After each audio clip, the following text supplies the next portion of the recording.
কেমন করে ঘুমাও তুমি, কেমন করে ঘুমাও তুমি ফজর করে কাজা, এমনও তো হতে পারে জোহরে জানাজা। তুমি ফজর নামাজ না পড়ে নির্ঘুম ভাবে তুমি কাটিয়ে দিচ্ছ, ঘুমের মাধ্যমে তুমি কাটিয়ে দিচ্ছ। তোমার কি গ্যারান্টি আছে যে তুমি জোহর পর্যন্ত বাঁচবে?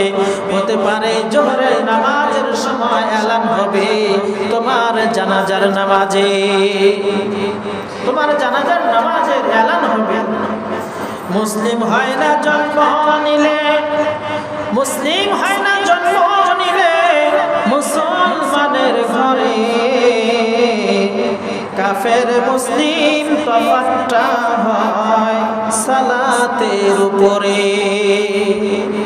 কাফের মুসলিমের দূরত্ব তফাৎটা হয় নামাজের মাধ্যমে। এ জীবনে সালাত জানো, এ জীবনে সালাত জানো হয় না কবু কাজা, এমন তো হতে পারে জোহরে জানাজা।